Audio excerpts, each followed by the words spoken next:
intanto a nome dei curatori del mese del libro e del comitato Giro Tappa d'Italia, che si terrà appunto il 21 maggio qui, con la partenza proprio qui a fianco dal lago di Santa Croce. Abbiamo voluto iniziare la serata con questo video, che è lo spot del resto che pubblicizza il Giro d'Italia. È in inglese, visto che il Giro d'Italia è internazionale. Noi questa sera l'abbiamo fatto in inglese. La volta scorsa a Puos abbiamo iniziato il venerdì 18 marzo, era in italiano. La prossima volta faremo un'altra lingua, secondo me Marco, così alla fine delle 5 serate previste in giro per Alpago saremo acculturati anche con tutte le lingue. A parte le battute, lo trovate anche su YouTube, anche in italiano, se volete avere anche la traduzione proprio di cosa ci dicono. Ma insomma le immagini penso che parlino comunque da sole. Vi ringrazio per la vostra presenza a nome appunto di tutti quanti noi organizzatori. Questa è la seconda serata del mese del libro. È iniziato a Puos venerdì 18 marzo con Ivan Fossa e Gianmario Molin. Questa sera abbiamo degli illustri ospiti che lascerò poi il nostro curatore Ezio Franceschini presentare. Prego, c'è posto. Abbiamo voluto collegare il mese del libro, che è un'iniziativa ormai da quasi 4 anni che si svolge nella nostra bellissima conca dell'Alpago. Abbiamo voluto sposarla con questo evento, direi unico, che ci tocca, che è appunto la tappa del Giro d'Italia. Un evento unico che non proprio a caso, dicevo prima, internazionale. Una vetrina fantastica che spero insomma, che tutti quanti noi avremo la possibilità di coglierla per far conoscere la nostra storia, le nostre bellissime zone. E soprattutto anche dal punto di vista culturale, non solo dalla parte sportiva, dalla parte della bellezza, sì, come dicevo prima, soprattutto geografiche piuttosto che delle paesaggistiche. Il mese del libro nasce appunto 2 anni fa, questo se non sbaglio è la 5ª edizione, è partito da Farra con Fulvio, che poi in maniera molto, direi così, intelligentemente ha voluto aprirla a tutto il resto del territorio dell'Alpago. E quest'anno tocchiamo infatti tutti i 5 ex comuni, visto che ormai sono rimasti in 3. E stasera siamo a Farra, la settimana prossima, venerdì 15, saremo a Chies, poi tocchiamo Tambre con il 6 maggio per andare a chiudere a Pieve. Sono tutte serate culturali, come dicevo, perché il mese del libro nasce come iniziativa culturale che fa conoscere il nostro territorio attraverso alcuni autori, i nostri locali e alcuni personaggi che attraverso il tema della passione della nostra vita abbiamo voluto rendere pubblici non solo per il nostro territorio ma farli conoscere anche all'esterno. E da una vetrina, dicevo, che anche all'esterno, perché molti dei nostri passati scrittori che abbiamo invitato ci hanno fatto da tramite con Venezia piuttosto che con Padova, piuttosto che con il Friuli o anche addirittura con le altre regioni limitrofe. E quindi questo scambio culturale ha fatto in modo che ci sia veramente un passaggio di conoscenza del nostro territorio verso l'esterno e viceversa. Quindi la cultura, come sempre, questa è la mia opinione ma sono penso condivisa da molti, la cultura è comunque un buon veicolo per far conoscere le persone, per mettere in rete non solo eventi letterari, libri, ma tante altre cose, tante altre situazioni, tra cui questa volta abbiamo voluto sposare anche il mondo dello sport. Io vi ho ricordato le date. Alla fine poi vi ricorderemo anche altri appuntamenti che non sono legati solo al mese del libro ma proprio eventi collegati direttamente con il percorso che ci porterà poi al 21 maggio, anzi si concluderà per la precisione il 22 maggio. Vi invito poi alla fine, chi avesse piacere, ci sono dei libri del nostro autore Alberto Fiorin, quindi chi ha piacere magari di venire anche a portarsi a casa un pezzettino della sua conoscenza, ben volentieri. Ci sono lì depliant anche delle altre date che comunque vedo che tutti quanti avete con altri appuntamenti, anche altri appuntamenti quali la pedalata rosa e altre cose che poi Fulvio ci dirà alla fine. Vi ringrazio ancora di cuore, vi invito a seguirci anche sui social, sul nostro sito e vi invito ad essere molto partecipi questa sera. Abbiamo l'occasione di conoscere delle persone davvero molto importanti che conoscono già il nostro territorio, che già lo apprezzano e quindi dopo alla fine avrete modo anche di fare delle domande. Lascio la parola a Ezio Franceschini, che è il curatore che questa sera farà da mediatore. Ringrazio però anche Antonio Bortoluzzi, che è in fondo, che è l'altro nostro storico curatore che insieme a noi adesso sono io full ex assessore alla cultura dell'Alpago, abbiamo seguito e curato in questi anni il mese del libro. Grazie a tutti voi, buona serata.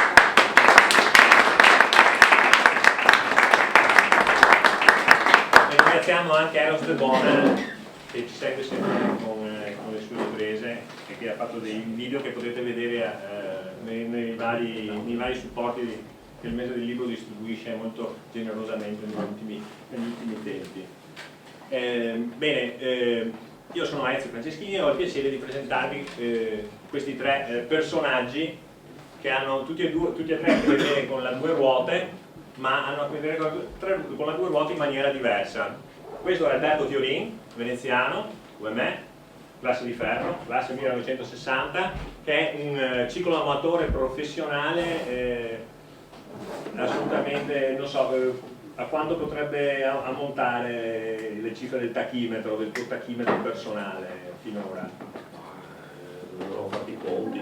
Hai fatto una circonferenza della Terra? Sì. Hai fatto una circonferenza della Terra. Comunque ciclo viaggiatore mi serve. Il ciclo viaggiatore, ecco, sì, perché insomma Fiorino è un personaggio eclettico, autore tra l'altro appunto di numerose guide, che non so nemmeno come abbia fatto a fare tutte quelle guide, e anche dopo glielo chiediamo, e anche di libri che non sono solo guide ma sono anche esperienze di viaggio, viaggi molto lunghi, Capo Nord, Cina, Gerusalemme, in bicicletta.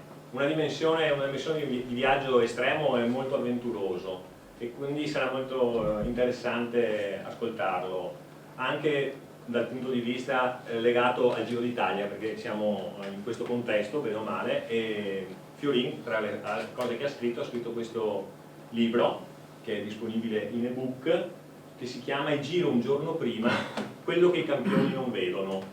In pratica lui si è fatto tutte le tappe, no? Del Giro d'Italia, qualche giorno prima, scoprendo questi luoghi e ovviamente soffermandosi su questi luoghi e proponendoli da un contesto più vicino dal punto di vista territoriale. Quindi un libro molto interessante che è disponibile in ebook, edito da GoWare.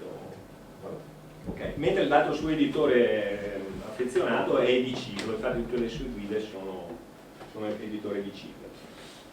Dal ciclo viaggiatore professionista, un atleta che voi conoscete già, atleta di triathlon, Alberto Casadei, che forse Fulvio può spiegare il rapporto particolare che c'è tra questo atleta e questo posto. Lui è un campione di triathlon, vero Fulvio? Sì, fuori programma.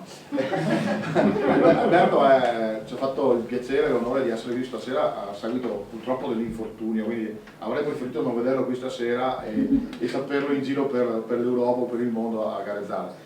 Comunque abbiamo colto un po' la palla al basso e io l'ho buttata lì i giorni scorsi, gli ho detto Alberto, mi sono trovati, ma sì, tanto sono a casa, sono un po' fermo e quindi vengo.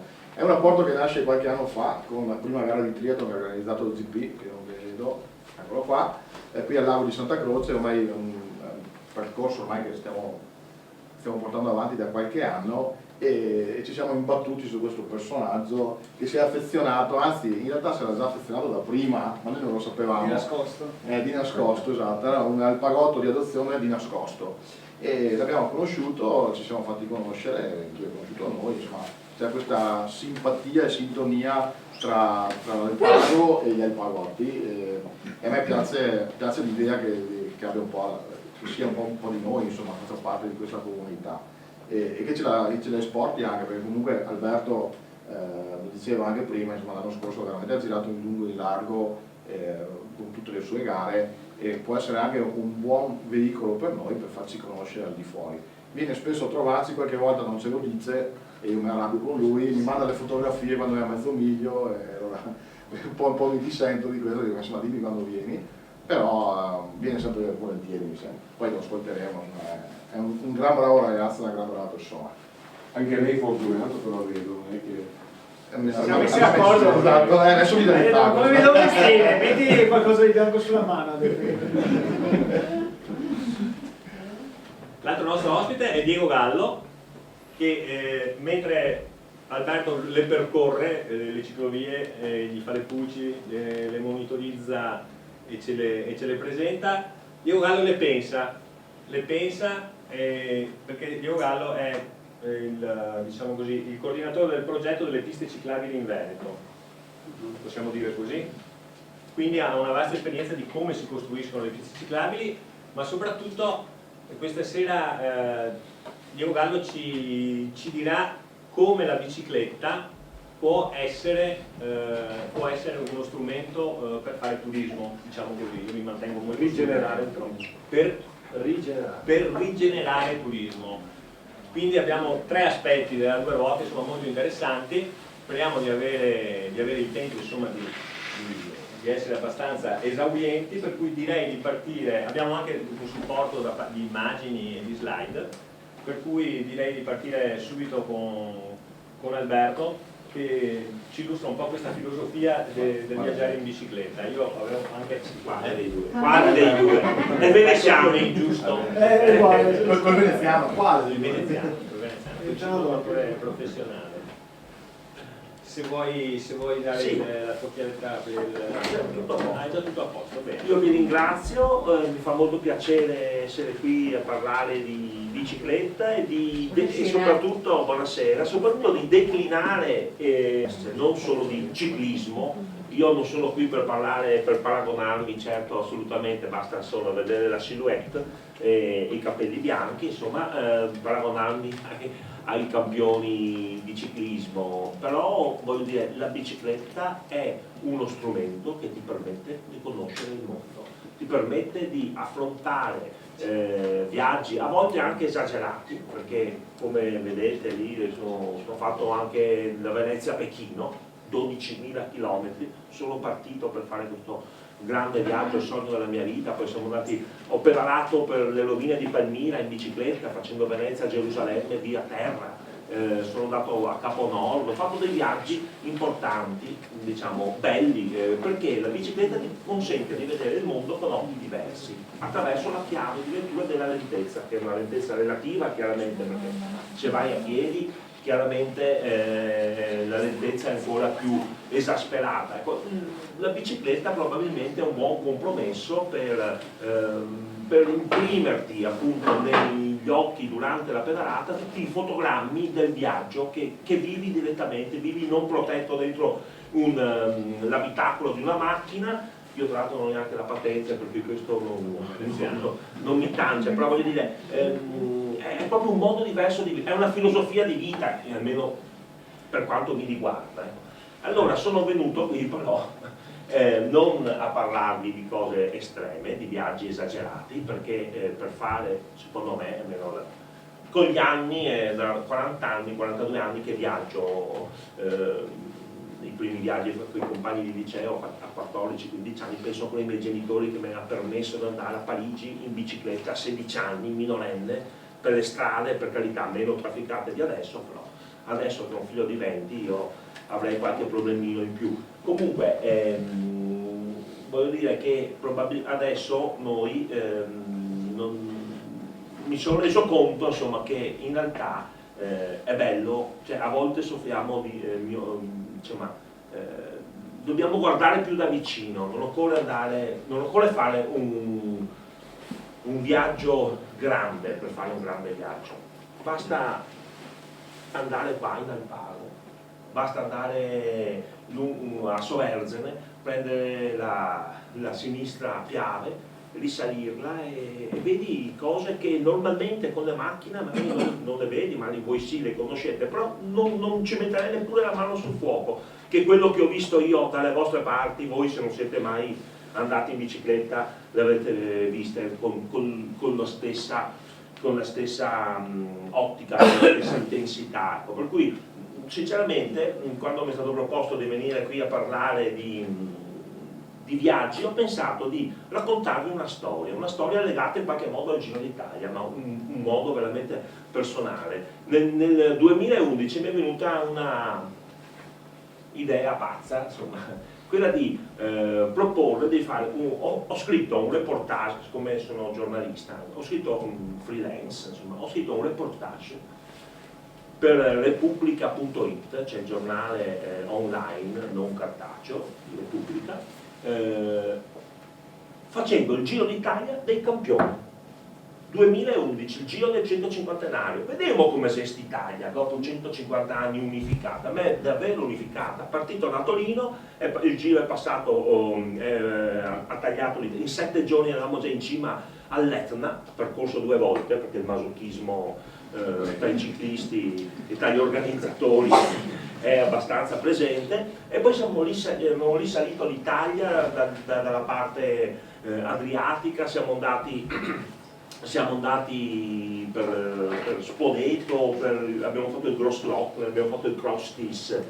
Sono stato l'unico a fare il Crostis perché l'ho fatto 2 giorni prima, la sera che quando l'ho fatto l'hanno chiuso, non so se vi ricordate, se seguite, insomma c'è stata questa grossa polemica, hanno inventato questa bellissima salita veramente emozionante, poi per beghe, problemi di sicurezza, ma non solo, insomma l'hanno vietata perché era effettivamente un po' rischiosa la discesa su sterrato e tutto, e Crostis ha abbinato una bella simpatica doppietta per un 90 kg per 1,80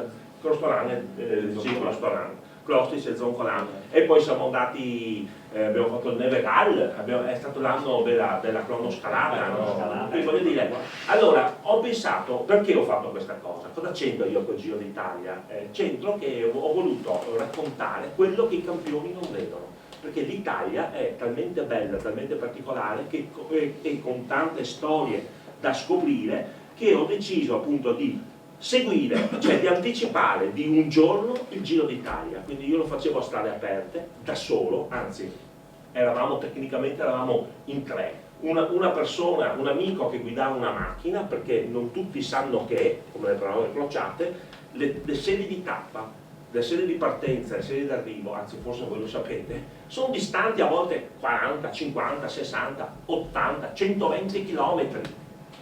E allora io dovevo farmi i 150, 220 della tappa, con salite, discese, quello che c'era, sole, mare, vento, pioggia, poi montare in macchina dell'amico che trovavo all'arrivo o che mi seguiva a seconda delle situazioni, andavo a dormire nella sede di partenza, mi lavavo i vestiti, mangiavo e poi intorno alle 11 cominciavo a fare la cosa per cui ero venuto a fare, cioè scrivere. Insomma, sinceramente scrivere sulle pubbliche non è una cosa che mi capiti proprio tutti i giorni, perché non dovevo neanche scrivere troppe stupidaggini.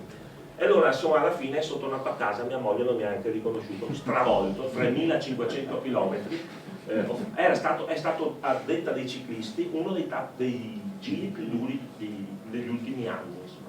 Complicato. Io non ho il fisico, però ho voluto appunto raccontare queste storie, raccontare le storie. Ogni giorno incontravo una persona, o le telefonavo, mi ero chiaramente un po' costruito con una sorta di puzzle di persone da intervistare, persone legate alla bicicletta o legate comunque a aspetti curiosi.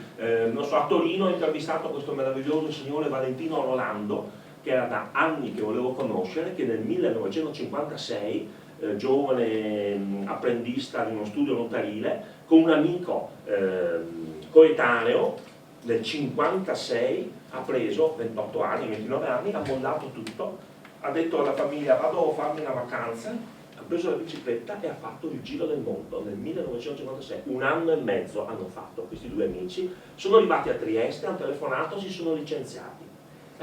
Sono passati per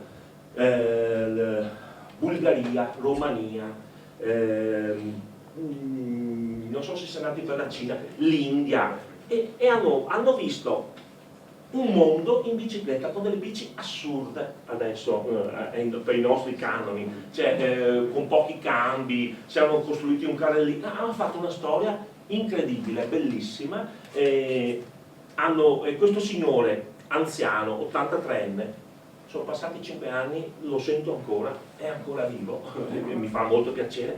Quando parlava di questo viaggio, ed era sortastro, acciaccato, la moglie ha detto che non usciva da anni di casa, eppure avevo davanti a me un bambino, che gli si accendevano gli occhi, gli ricordava, e pensate alla lucidità, era il maggio del 2011, avevano la settimana prima ucciso Bin Laden in Afghanistan, e lui ha detto ma io ci sono passato a 50 km da quel posto lì, nel 1956, lavorando d'inverno, erano tutti insomma, persone anche colte, per cui d'inverno insegnavano, facevano i professori per gli studenti, per i figli dei diplomatici italiani a Teheran, piuttosto.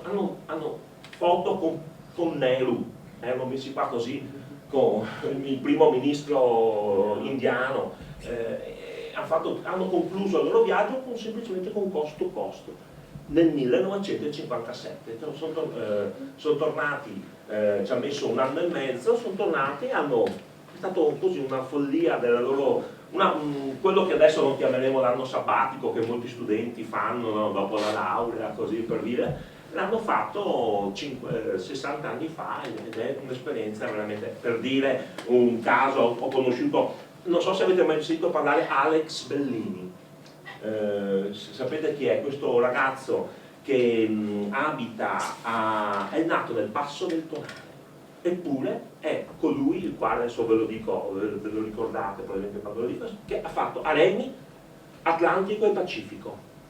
No, non vi dice niente, è un personaggio estremo e quando l'ho incontrato stava preparando un cost to cost di corsa, lui non era un marciatore, lo dico a un triatleta, ha fatto il cost to cost in America non stop, ha fatto 80 tappe da 50 km al giorno come minimo di media, cioè 80 maratone una dietro l'altro, vabbè, dite cose esagerate, cose estreme. È un personaggio particolare che ha scritto questo libro che avevo letto e mi era piaciuto molto, e mi chiamavano Montanaro, perché dopo ha attraversato appunto tutti, è una delle poche persone al mondo che ha fatto Areni, già non è una cosa così particolare, così normale fare l'Atlantico, ma il Pacifico è ancora più complicato, e lui li ha fatti tutti e due. Vabbè, insomma, per cui voglio dire, incontravo persone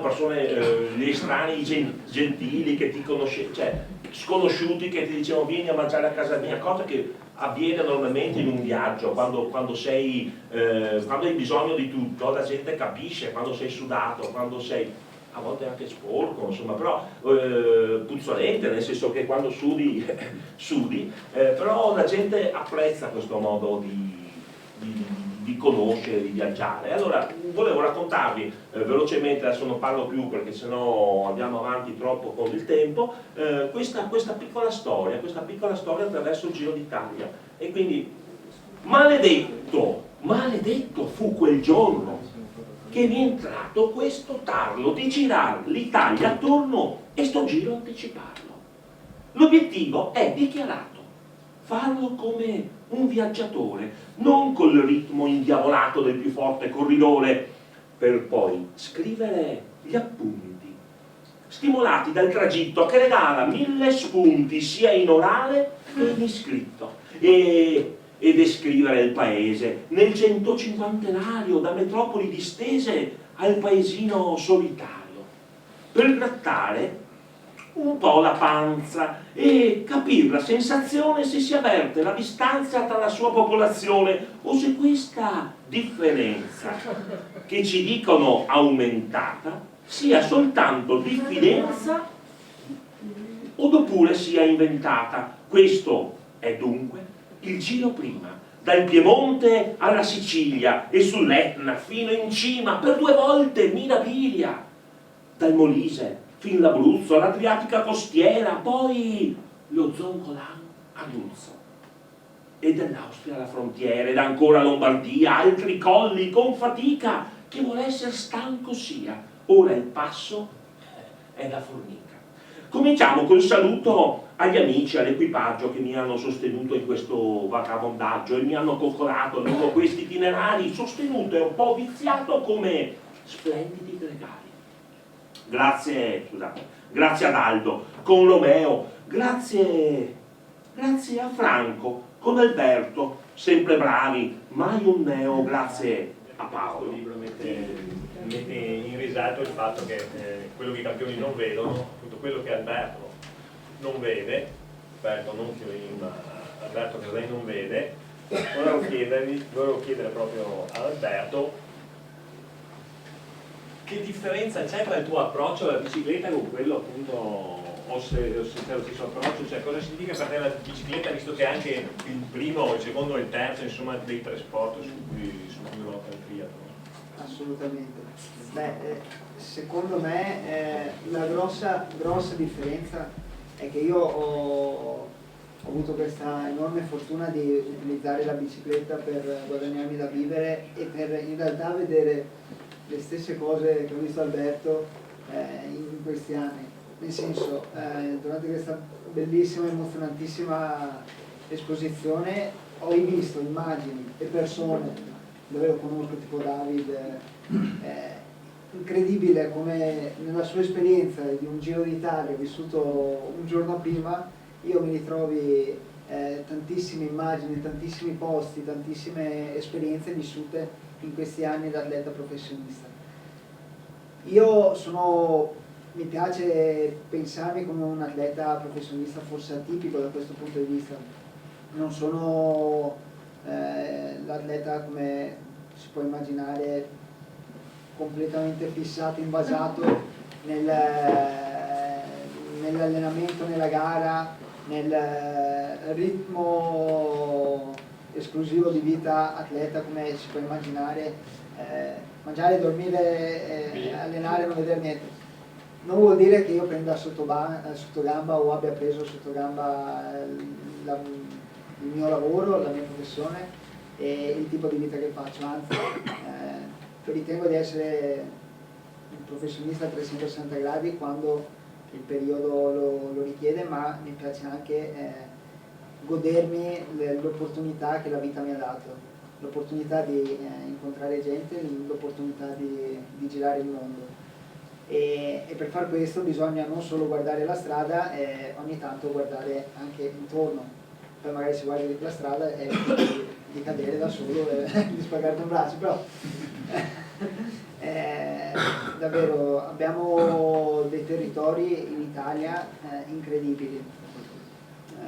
Ho avuto la fortuna di viaggiare davvero in tutti i continenti del mondo e ogni volta io ritorno a casa e sono felice di tornare a casa, sono felice in particolare di tornare, io sono mestrino, e di tornare comunque in Veneto, nelle mie terre e di pedalare qui, perché ritengo che sia uno dei posti più belli, più completi, abbiamo tutto quello che si può volere qui, dalla città storica, dal mare, magari non il mare migliore del mondo, quello no, però comunque ce l'abbiamo, abbiamo delle montagne incredibili con delle viste fantastiche, da alcune foto l'abbiamo già capito, e quindi godo della bicicletta per poter vedere tutto questo, cose che come introduceva prima Alberto non si possono vedere con la velocità della macchina e non si possono vedere a piedi, diciamo, per una questione di eccessiva lentezza a quel punto.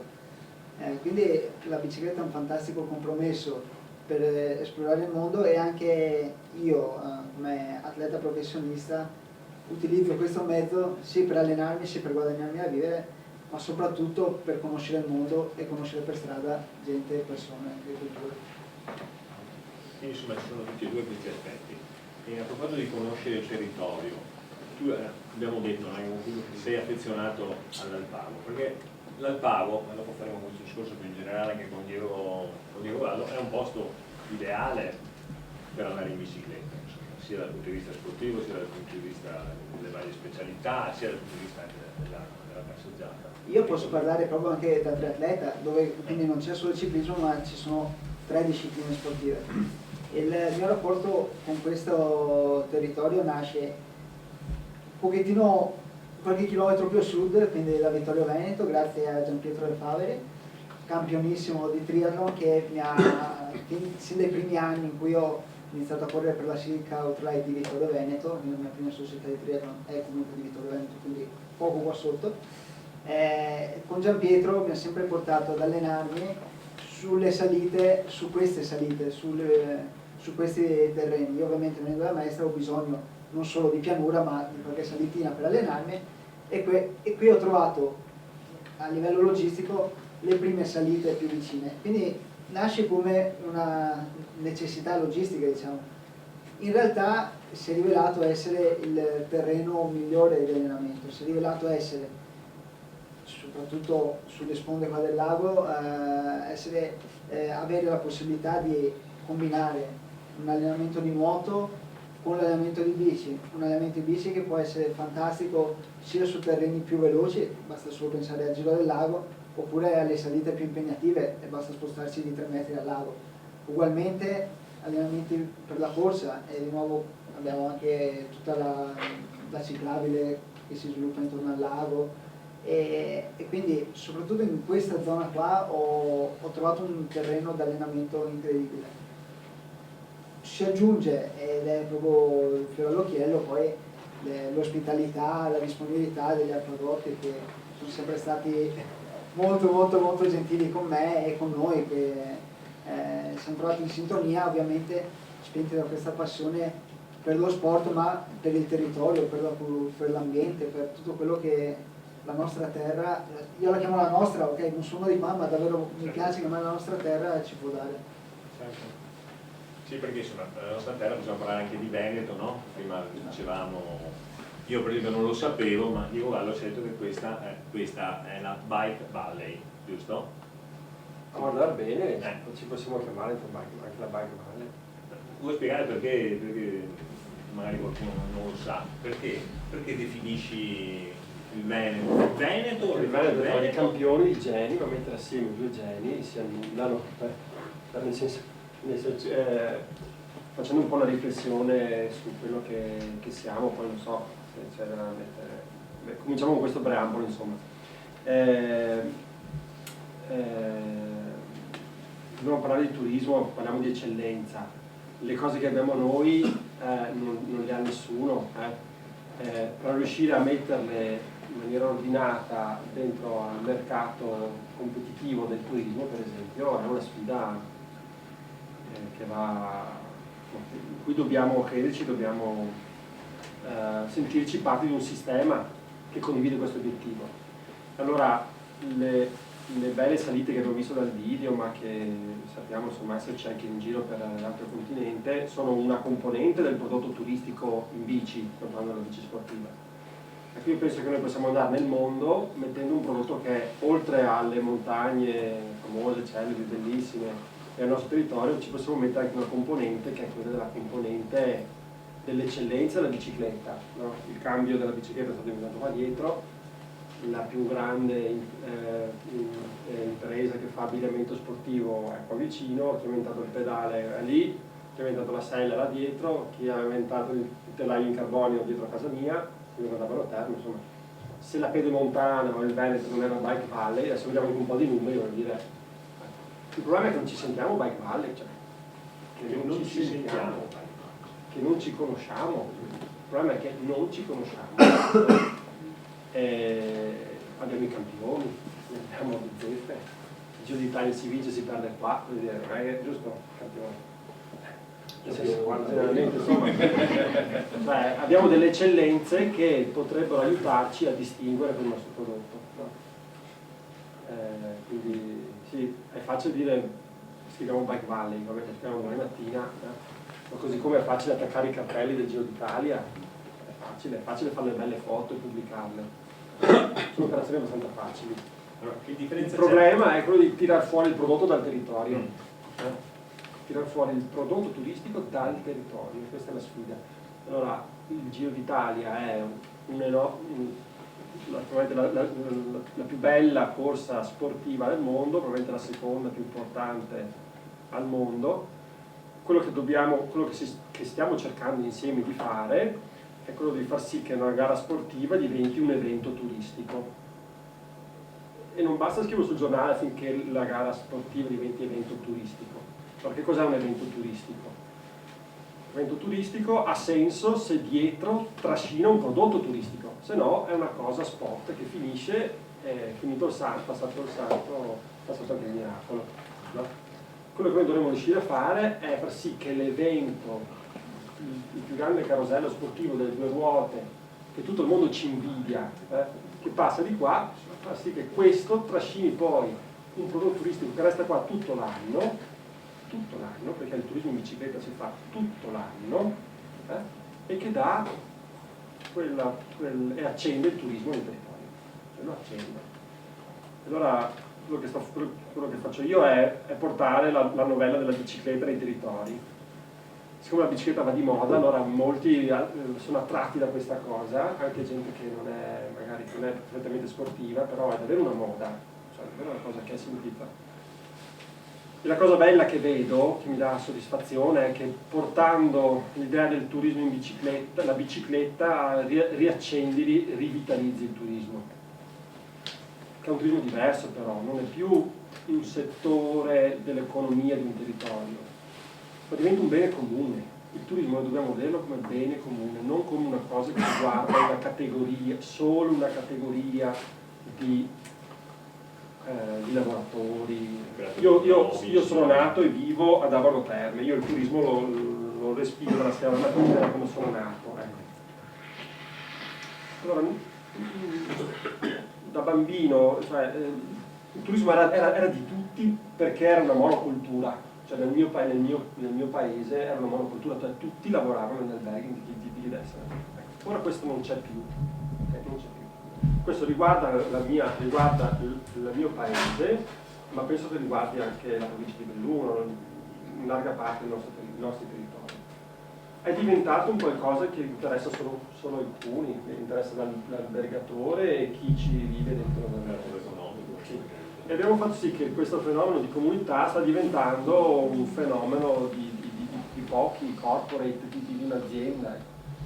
E gli alberghi stanno diventando delle gabbie. Io dico spesso agli albergatori: guardi, state costruendo delle gabbie, dovete uscire. Cioè, la sfida è quella di riuscire a portare il turismo fuori. Non sto dicendo niente di nuovo, perché il mercato turistico sta andando fuori. Cioè, se è turismo di qualità, va fuori in ogni territorio. La sfida è far sì che il territorio diventi turistico. No, Trentino. No, dobbiamo riuscire. Non è l'unico. Io vi dicevo una cosa che non sapevo, cioè che il Trentino non punta nemmeno più sullo sci, vero? Il ritorno economico della bicicletta sta superando lo sci. Sto superando lo sci. Accendo un po' due numeri così. Allora, 9 e 45. Che tempo mi dai? Che tempo ti do? Sì, nel rispetto delle... Poi io penso che bisogna fare almeno 10 domande, Alberto. No, dopo iniziamo con un po' di domande a 20 minuti.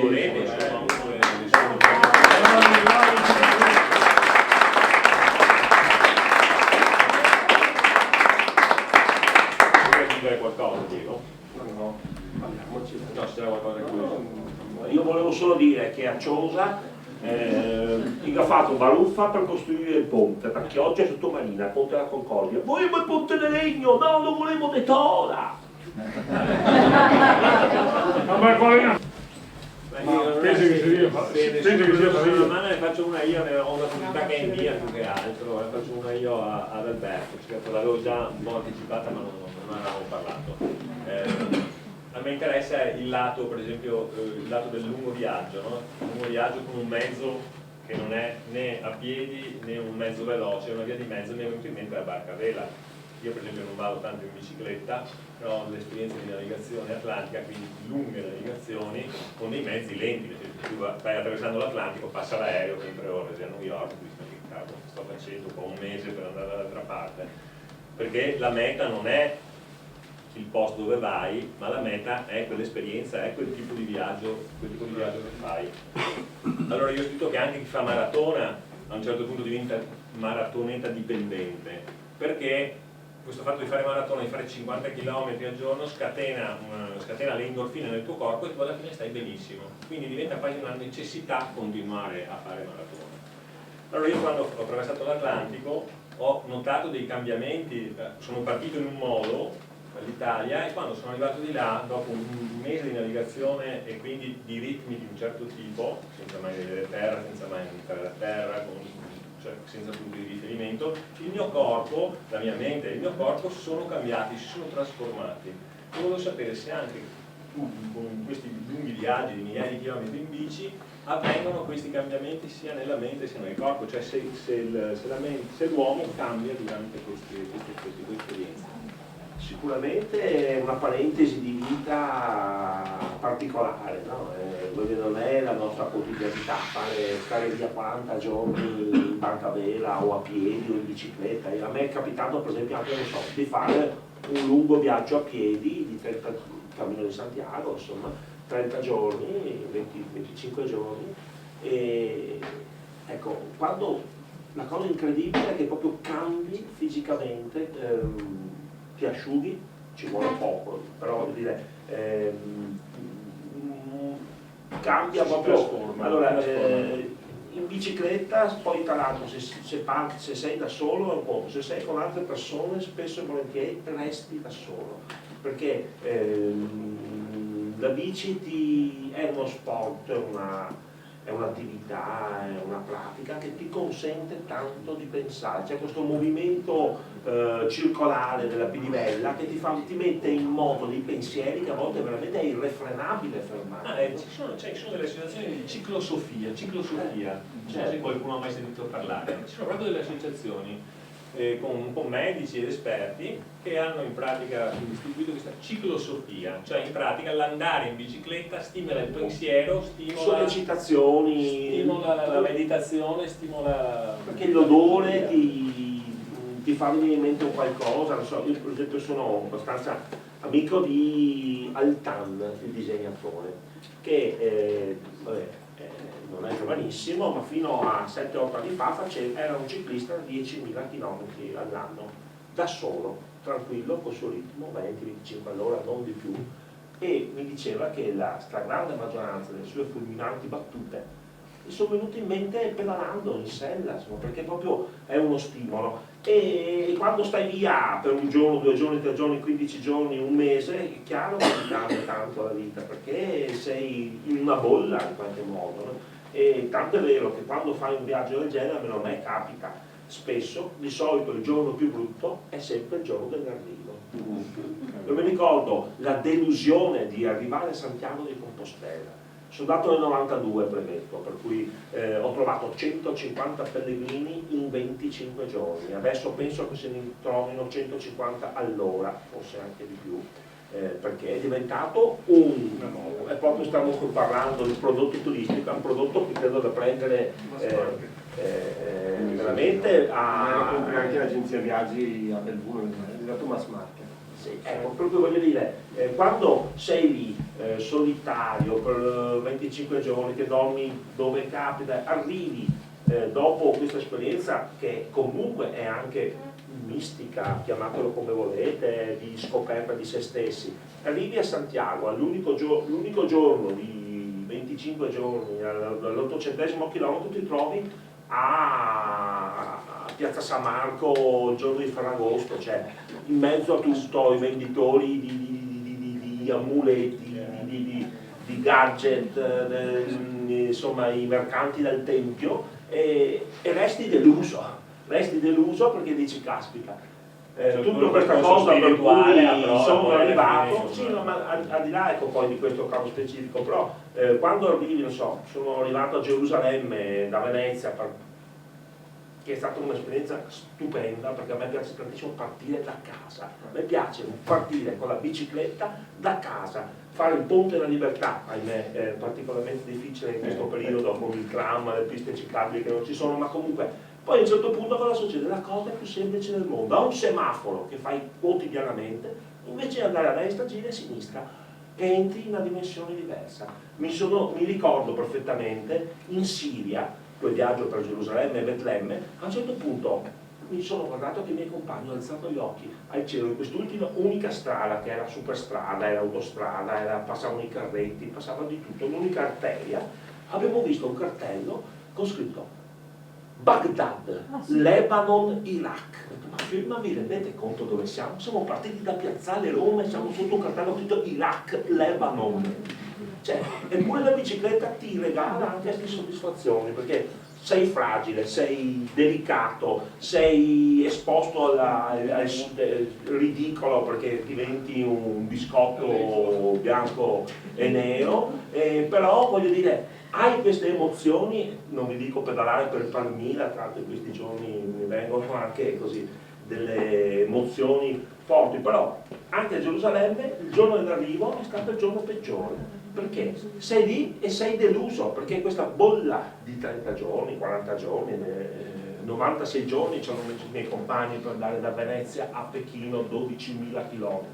E ci arrivai a Pechino, in piazza Tiananmen, partendo non da Piazza del Roma in questo caso, ma da Punta Sabbioni, cioè da Piazza San Marco. Siamo imbarcati sui mezzi della CTV che ci hanno dato una progressione particolare. Per cui voglio dire, quando fai un viaggio del genere è chiaro che alla fine un po' il mondo ti crolla, perché ritorni alla normalità. Dopo io ho fatto una scelta di vita per cui la mia normalità in qualche modo è io sto cercando di sopravvivere scrivendo, facendo queste cose, cioè scrivendo libri, scrivendo guide, interessandomi di viaggi, così, per cui però resta sempre appunto questa idea per cui, non so, il viaggio più bello, quando mi chiedono qual è il viaggio più bello che hai fatto, quello che farò il prossimo. La motivazione del primo viaggio che ha fatto, chi gliel'ha data? Guardi, io ho fatto il primo viaggio a 14 anni, non 14 anni e mezzo, insomma,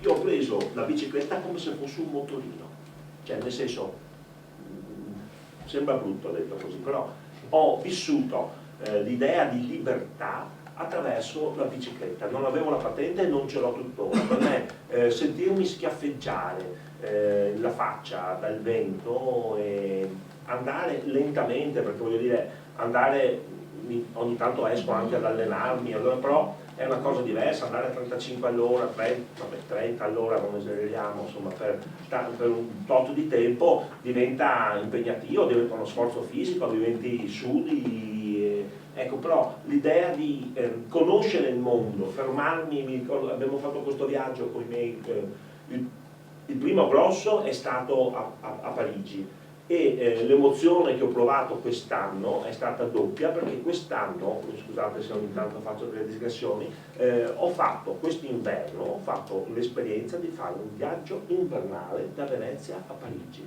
partendo il 22 novembre da Venezia, arrivando a Parigi il 4 dicembre per la COP21, la conferenza mondiale sul clima, che come sapete si è tenuta in quei giorni, e noi siamo andati lì 8 persone per testimoniare il fatto di essere di utilizzare dei mezzi a emissioni zero, testimonial, diciamo, di un modo diverso di viaggiare. E ogni sera facciamo incontri, parlavamo con il sindaco di Merano piuttosto che quello di Bolzano, di Francesco Mosè ci ha accompagnato per 20 km, siamo arrivati a Strasburgo, Friburgo, Lago di Costanza. Ecco, per me arrivare, il primo viaggio con i compagni di liceo l'abbiamo fatto nel 77, 76-77 a Parigi, 38 anni dopo, aver dimostrato che ce l'ho fatta ancora d'inverno, in autonomia, con la neve sul ghiaccio, delle foto abbastanza forti, diciamo, da questo punto di vista, con i bagagli, senza... adesso sono sentite raffreddatissimo, ho messo un po' in agitazione dell'organizzazione perché fino all'altro ieri avevo la febbre. Ho detto, ma se mi succedeva una cosa del genere a Parigi, che eravamo senza nessun mezzo ovviamente al seguito, eravamo da soli, se uno si ammalava 38 di febbre, in qualche modo si risolveva il problema, ma sarebbe stato appunto un problema grosso. Per cui voglio dire, l'esperienza di rifarlo 38 anni dopo mi ha dato molta soddisfazione. Quindi io che ho progettato questo viaggio da Venezia a Pechino insieme a 10 amici, non ve l'ho detto, ma al 25esimo chilometro a Jesolo sono caduto come lui e mi sono fratturato l'omero e non sono più andato. I miei compagni 65enni sono arrivati tranquillamente sotto la foto del grande condottiero Mao in piazza Tiananmen, io non ci sono arrivato. Però, per rispondere in qualche modo così alla sua domanda, insomma, in maniera un po' data, quello è un viaggio che mi sono tenuto dentro nel cassetto, mi piacerebbe una volta prima o poi, prima di diventare troppo ma adesso anziano. ma nello stato attuale è difficile fare Però questo. adesso non si... Allora, quando siamo partiti nel 2001, quindi il 25 aprile 2001, era appena, sono passati, scusate, i miei compagni, parlo come se l'avessi fatto, ma in effetti, per Vukovar, Novi Sad, per le città appena bombardate, con ancora i segni, le sventagliate di mitra, questa distesa di croci bianche al cimitero di Vukovar, il ponte di Novi Sad che come una pista ponica era adagiato nel fondo del Danubio, e sono passati i miei compagni attraverso Slovenia, Croazia, Serbia, Montenegro, Bulgaria, Croazia, Turchia, Georgia, Azerbaijan, Turkmenistan, Uzbekistan, Kazakistan, Kirghizistan, arrivati alla frontiera con la Cina, mancano solo 4.500 km. Un tuo collega, Davide Rebellin, una volta avevamo presentato insieme questo viaggio, ma io non ce la farei mai a fare 12.000, ma cosa ti dici, te ne fa 30.000 in un anno? Però appunto è un problema solo di testa. Quando sono arrivati 29 luglio 2001, 40 giorni dopo, quel viaggio non si sarebbe più potuto fare. 11 settembre. Tutte quelle zone lì, l'Uzbekistan è stato, da lì partivano a bombardare l'Afghanistan, gli aerei NATO, perché voglio dire, quando si organizza un viaggio del genere, ti speri che vada bene, speri che non succeda una guerra, un terremoto, dopo organizzi le cose. Un mio amico ha fatto il viaggio di tutto il Mediterraneo, da Roma a Roma, passando Francia, Grecia, Francia, Spagna, ritornando su, e ha avuto la sfortuna di essere nella Cirenaica, in Libia, sto parlando quando si poteva ancora andare in Libia in bicicletta, il giorno in cui il ministro ha mostrato la maglia e sono stati 3 morti. Cioè, voglio dire, lui aveva pensato difficoltà in tutti i posti, ma la Libia al momento non era pericolosa. Dopo le cose succedono. Succede anche lì al momento. Sì, le cose possono succedere ovunque, per cui voglio dire, anche ieri appunto un amico del Lido è stato investito e ucciso in allenamento nel Lido, che è l'unico posto dove c'è un semaforo, l'hanno messo da pochi anni, perché prima non c'era neanche quello, 16 km e 6.000 sub, no 6.000 ma un numero spaventoso di macchine, e dovrebbe essere l'isola ciclabile per eccellenza, quindi comunque ci facciamo sempre la circolazione anche per rientro alla Salma quando facciamo viaggio ai i tedeschi sono maestri di queste cose, curano sempre molto precise questo problema. Questi percorsi, anche se si va a fare il cammino di Santiago di Compostela, questi percorsi non dobbiamo uscire dal concetto di pista ciclabile, bensì di ciclovia, cioè dove esiste anche le piste ciclabili più belle, più lunghe, anche quelle austriache, qualche piccolo breve tratto promiscuo c'è. Adesso va molto di moda la Parigi-Londra, bellissimo tragitto, collega 2 città straordinarie, un bel percorso, e cosa hanno fatto? Che l'ha inventato in italiano, perché noi siamo dei geni, bisogna dirlo, l'ha inventato in italiano, poi i francesi ci hanno fatto il prodotto, ma... E che cosa hanno fatto? Cioè, hanno preso, esistono 4 o 5 piste ciclabili, greenways, vecchie ferrovie, come abbiamo qua ad esempio, della Calalzo Portina, e dopo hanno già 4 o 5 preesistenti piste ciclabili, le hanno unite tra di loro con un percorso su strade, un traffico promiscuo, però strade minori, non pericolose, non trafficate. Questo si deve fare. Per andare a Monaco, a Venezia, si deve fare il fadaglio. Io ripeto, torno sulle mie terre, no? Io vengo dai Colli Ugani, no? Noi abbiamo la trachite, okay? Trachite in greco vuol dire ruvido, okay? Siamo stati impastati con quella ruvidezza là, okay? Siamo quella gente lì della testa dura, okay? E fatti così. Allora io a 17 anni ho partecipato alle iniziative per avere l'anello dei Colli Ugani. A 36 è capitato che a me, okay, ho dovuto mettere giù io la segnaletica dell'anello dei Colli Ugani, no? tutta la fatica vissuta nel fegato di vedere, di cercare di lavorare per tirare fuori questo benedetto prodotto anello paluganica, tutte le cose. Io sono arrivato a questa convinzione qua, però ripeto, è una mia esperienza, non è allora, bisogna ragionare in termini di processo e non di prodotto. Vuol dire che dobbiamo attivare un processo, siamo gente in montagna, mettiamoci a camminare. Cammin facendo le cose arrivano, però mettiamoci in moto, non restiamo fermi, cioè bisogna attivare un processo. Il cicloturismo è processo, non è prodotto. Io avrò il mio percorso ciclabile che mi piace se attivo un processo e poi lo miglioro di anno in anno, ok?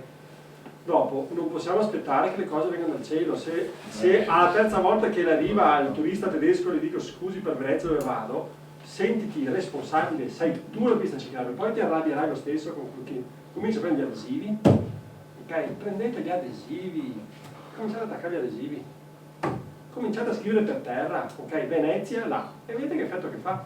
Cominciate però e parlatene all'edicolante, parlatene al farmacista, parlatene, sentitevi voi prodotto turistico Dolomiti Venezia. Ora, Monaco Venezia, adesso qua possiamo discutere se il tedesco che vive a Monaco per venire a Venezia passa per fare dal pago. Non lo so. Se vuole vedere le tre cime di Lavaredo, sì. Lì poi stiamo su dei tecnicismi che... Basta vendere bene il prodotto. Va bene, ma arriviamo su dei tecnicismi, però due concetti secondo me. Allora, uno, attiviamo un processo. Fare turismo come piantare un alberello, ok? Come metti un alberello, lo tiri su, lo coltivi, poi vedi come cresce, che prodotto dà, ci stai dietro su queste cose qua.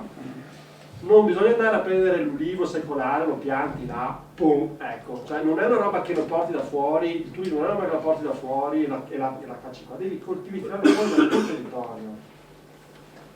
No, faccio queste due riflessioni, ed è frutto, ripeto, di incazzature coltivate per 16 anni.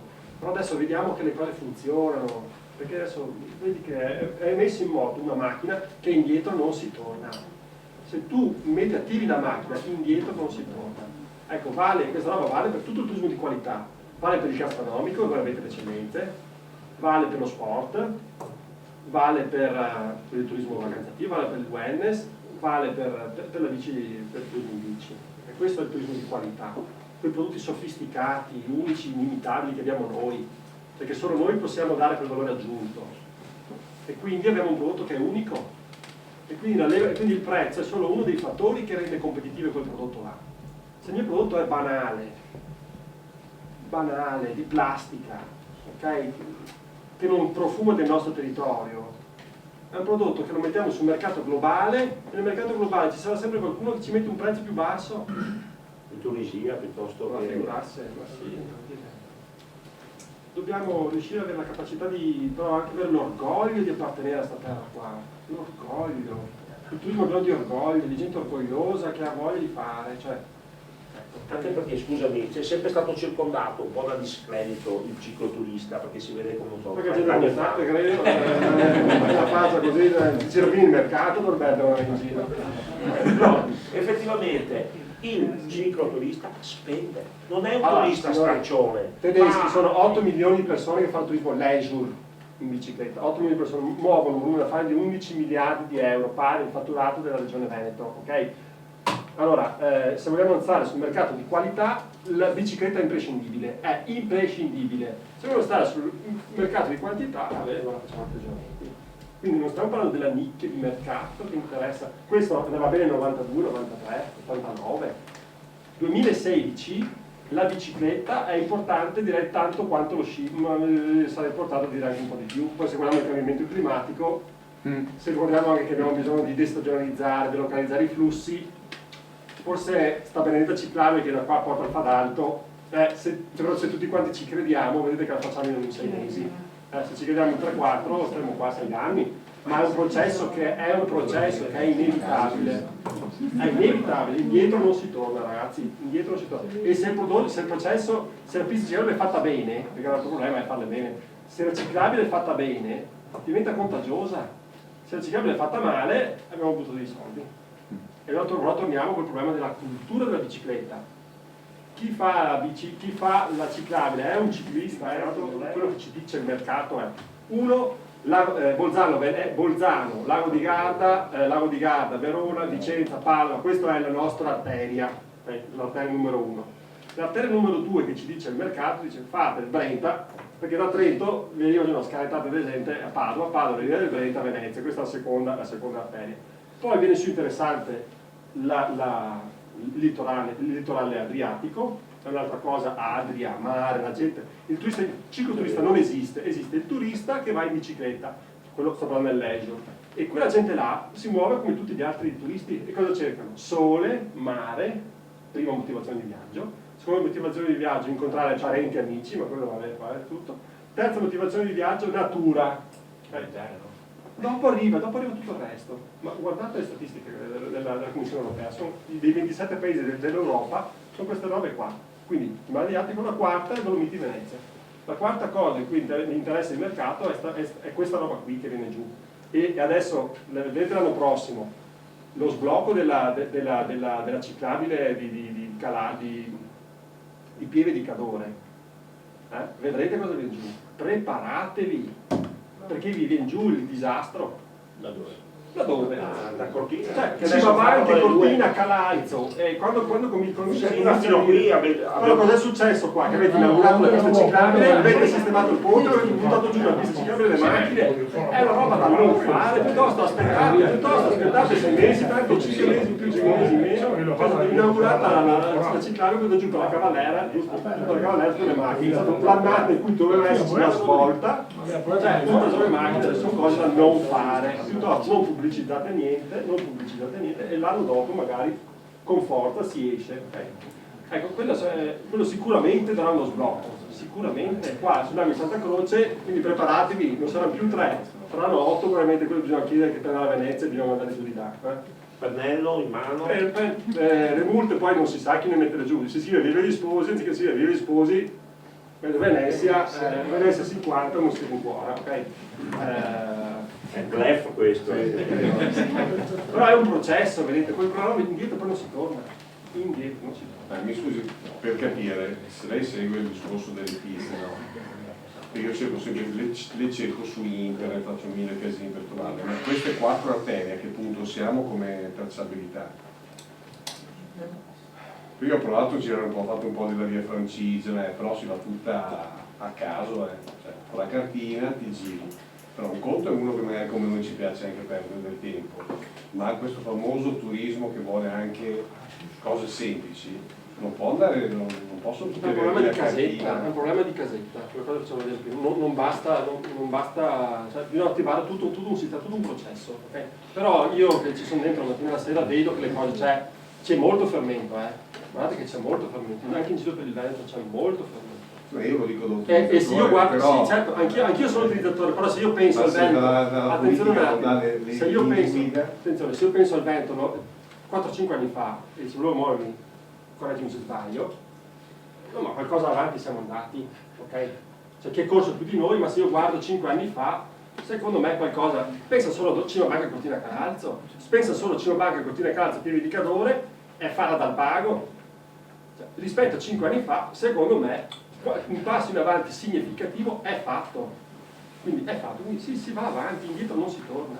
Che è un percorso molto apprezzato. Molto apprezzato, preparatevi, 8 milioni di turisti tedeschi, preparatevi. Io posso portare anche una mia piccola esperienza in merito a questo discorso. Viaggiando tanto spesso sono stato ovviamente nella vicina Austria, quindi senza andare tanto lontano, guardiamo proprio i nostri vicini.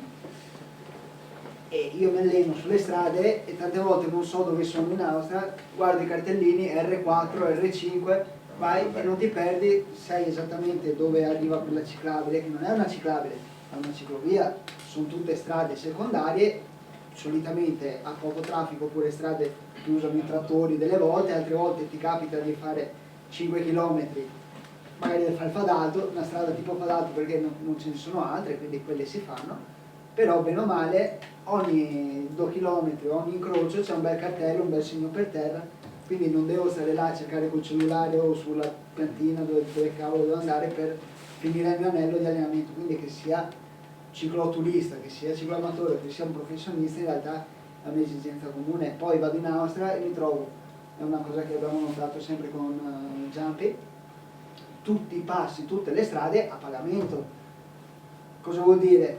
Questa gente fa pagare a chi va in macchina, a chi va in moto un pedaggio, chi va in bici ovviamente va su gratis, chi va in bici si trova un'infrastruttura che è sovvenzionata da chi va in macchina e chi va in moto, strutture perfette, quei soldi vengono reinvestiti, non è che se li intasca il primo che capita, vengono reinvestiti sul territorio, quindi che siano stazioni di ristoro, che siano cartellonistica, che siano asfaltatura impeccabile. Noi dobbiamo aspettare che passi giù l'Italia tante volte per le strade impeccabili. Bravo. Forse però il commissario. Io ovviamente la parte burocratica non è mia competenza, io sono un osservatore, vado in giro, torno a casa e dico cavolo, a casa mia ho il territorio più bello che ci sia in giro per il mondo perché è il più variegato nell'arco di pochi chilometri.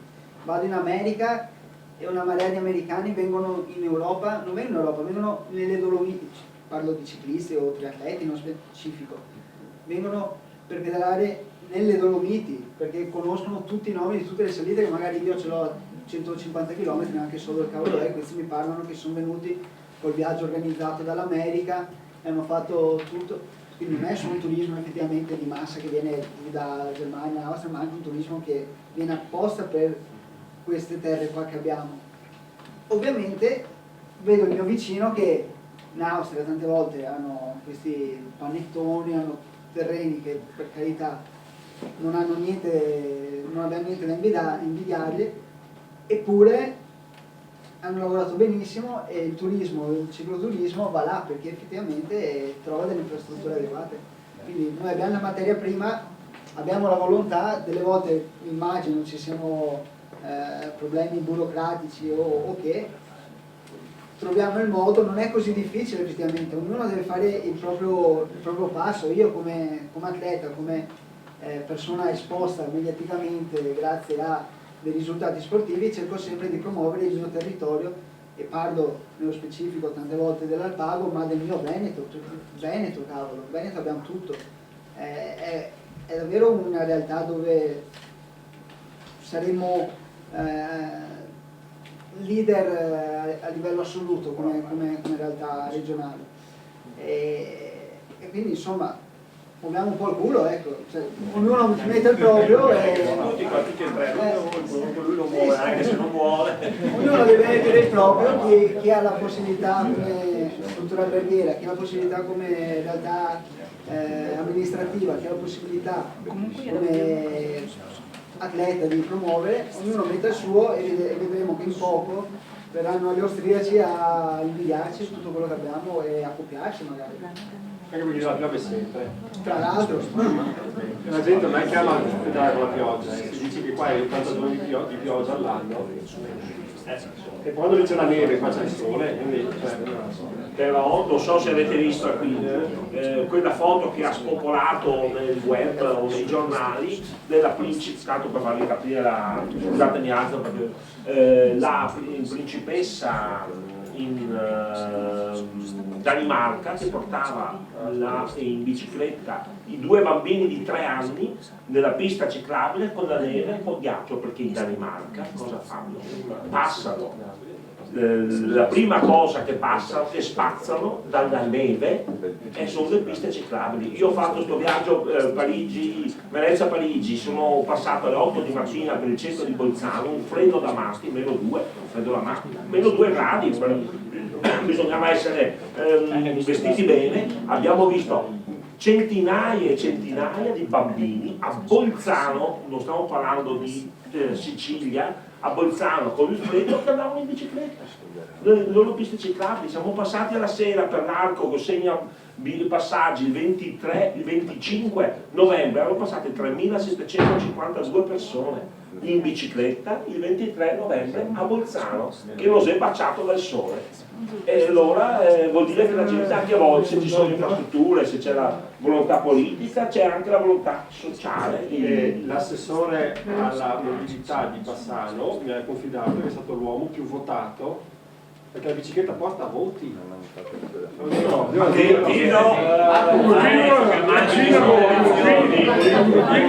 Quindi più votato Fatti in bicicletta che poteva io si giugno qua. Perché è una moda, no, una moda, un fenomeno sociale. Adesso per vendere le macchine che mettono le biciclette, guardate le pubblicità. Per vendere le macchine che c'è sempre le biciclette nel mezzo, cioè è moda. È il momento giusto, questo è il momento giusto della riforma. Bene, abbiamo forato, ma siamo in tempo.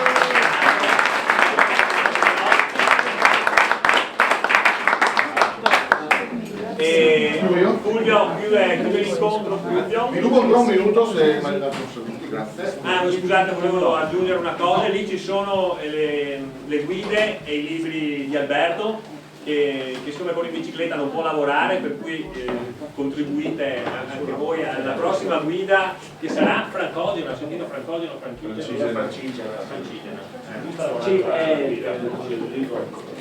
Sarebbe di un lavoro quello di scrivere. No, ho capito, era una battuta. La via Francigena, sì, da il tratto Fidenza. Magari posto il pezzo da Santa Maria di Leu a Roma, al contrario, ho visto che è la zona di Venezia. Posso chiudere e poi vogliamo seguire. Allora io a nome del comitato Tappa ringrazio tutti voi di essere presenti questa sera, ringrazio soprattutto i nostri ospiti. È stata una serata secondo me interessantissima che ci ha dato una lettura diversa, 3 letture diverse dell'andare in bicicletta e della bicicletta. Io veramente ho capito tante cose questa sera. Io ho la bicicletta però. Sei come giunti tu ormai. Grazie alla simpatia. È una delle cose che ho capito stasera. Il mese del libro va avanti e il comitato Tappa va avanti con le sue attività. Domani, se il tempo ci lascia faremo la giornata ecologica tutto intorno al lago, quindi siete tutti invitati a partecipare e a farci compagnia. È solo la mattina, poi mangeremo un piatto di pasta tutti quanti insieme. Se non si fa domani perché piove, viene rimandata al sabato prossimo, quindi segnatevelo, se non domani la settimana prossima. Tra l'altro approfitteremo anche per sistemare alcuni piccoli cose. Questo è un grande valore turistico. Rendetevi conto, cioè, non sta roba qua ha un grande valore turistico. La comunità che si ritrova rende accogliente il luogo, è turismo. No, è vero. Ma il turismo è questa roba qua, non è mica web. Non è web, non è roba immateriale, è roba, è fatica. Se io penso ai miei vicini di casa che vengono sfatti a casa, il turismo è questa roba qui, sudore. Domani quindi la giornata ecologica di sudore e di turismo.